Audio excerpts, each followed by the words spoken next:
Europe 1, le 22-30.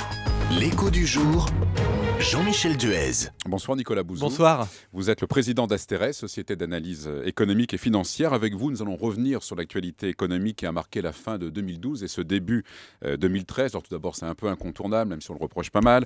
Ce cas Depardieu, alors est-ce que c'est à mettre sur les frasques d'une personnalité peut-être hors norme, ou est-ce qu'effectivement c'est l'expression d'un ras-le-bol, une catégorie de revenus qui s'estime en France trop taxée ?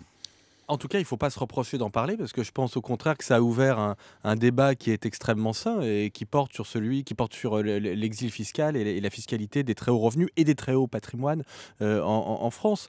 Pourquoi c'est important? Parce que, évidemment, on manque de statistiques sur l'exil fiscal, mais j'ai essayé moi-même d'interroger un certain nombre de gestionnaires de patrimoine, de conseillers, d'avocats, et j'en suis arrivé à une conclusion extrêmement alarmante. C'est-à-dire que je pense que le rythme de l'exil fiscal a été multiplié par 3, 4 ou 5 en 2012 par rapport à ce que l'on pouvait observer les années antérieures. Ça correspond à une crainte ou une réalité? Non, ça correspond à une réalité. Et en réalité, vous avez plusieurs types d'exil. C'est-à-dire que le terme d'exil fiscal, à mon avis, est impropre parce que vous avez aussi un exil économique. Et on l'a bien vu d'ailleurs ces derniers jours avec les exemples d'Alain Flelou ou de Jean-Michel Jarre qui ne partent pas, en tout cas c'est ce qu'ils nous disent, mais je n'ai évidemment pas de raison de ne pas les croire, qui ne partent pas pour des raisons fiscales, mais pour des raisons économiques.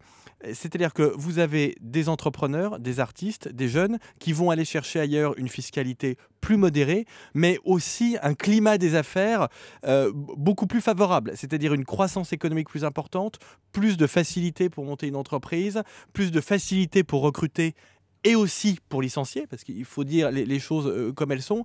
Et je crois que c'est une préoccupation qui va devenir plus importante encore ces prochains mois, parce que je vois qu'on a une reprise aujourd'hui assez sensible de l'économie mondiale, et donc on va entrer dans une dynamique de bataille pour les talents.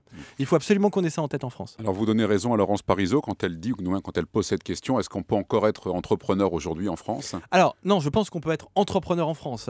Et si je vais jusqu'au bout de ma pensée, vous savez, moi je suis quelqu'un d'assez pragmatique et je pense que le gouvernement va tenir compte de ce qui se passe. Le gouvernement voit bien qu'on a aujourd'hui des problèmes de croissance, des problèmes d'attractivité qui empêchent le chômage de se résorber. Donc je pense que de toute façon, tôt ou tard, la stratégie économique du gouvernement devra changer. Donc je pense qu'on peut rester en France. Alors si je prends d'ailleurs Laurence Parisot au mot, en France, il est très simple de créer une entreprise.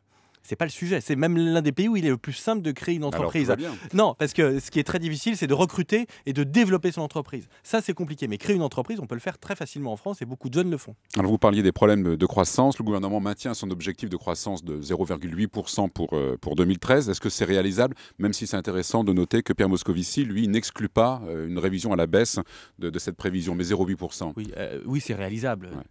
Pour la simple et bonne raison que 0,8%, c'est très faible, tout simplement. Je crois que le jeu pour 2013 est très ouvert. On a une bonne situation économique mondiale, en réalité. On voit que la croissance américaine accélère, les pays émergents repartent. Allez, soyons fous, on peut même penser que les pays d'Europe méditerranéenne ont passé leur point bas. Le Royaume-Uni, qui est un de nos grands partenaires commerciaux, repart. Donc on voit bien qu'on a un contexte qui s'améliore. Donc on peut atteindre ces 0,8% simplement si nos exportations et si l'investissement des entreprises repart un peu. Mais je dirais que le problème n'est pas là. Ce dont on a besoin, c'est au grand minimum 1,5-2% de croissance. Quel est le sujet de fond? C'est évidemment faire diminuer le taux de chômage. On a un taux de chômage très important en France, proche de 11% de la population active, et surtout, il monte, avec un chômage de longue durée qui représente plus de la moitié du chômage. Donc le problème de fond, il est là. Donc on n'a pas besoin de 0,8 ou de 1% de croissance, on a besoin de 2% de croissance. Donc le sujet que l'on doit avoir en tête, c'est quelle politique en matière de compétitivité, quelle politique en matière d'attractivité pour accrocher ces 2% de croissance. Et là, on en est très loin. Vous évoquiez les pays méditerranéens. Quand les responsables de la Banque centrale européenne disent que la Grèce, par exemple, va renouer avec la croissance l'an prochain, donc en 2014, ça vous paraît réalisable aussi? Oui, je crois qu'ils ont raison. Ce sera peut-être d'ailleurs antérieur à 2014. On a des niveaux d'activité aujourd'hui dans les pays méditerranéens, et a fortiori en Grèce, qui sont extrêmement bas. Donc, je veux dire, il ne faut pas surréagir à une croissance qui serait de 2 ou 3%, parce qu'on part de niveaux qui sont tellement faibles qu'on peut remonter évidemment assez facilement. Mais on voit que les exportations espagnoles, par exemple, repartent. On voit qu'on a aussi des signaux qui sont assez positif au Portugal, ce qui est logique parce que ces pays finalement ont rétabli en grande partie leur compétitivité avec un coût social qui a été colossal. La masse salariale a chuté, les coûts des entreprises ont chuté. Mais du coup, la contrepartie, c'est que le chômage a explosé, bien évidemment. Mais donc, je pense qu'on aura une reprise des exportations et une reprise de la croissance par les exportations dans ces pays. Et in fine, on aura aussi une diminution du taux de chômage. Donc tout ça va mettre un petit peu de temps à se remettre en place, mais il me semble que les pays d'Europe du Sud ont mangé leur pain noir. Merci Nicolas Merci à Bouzou, vous. président Asterès, merci.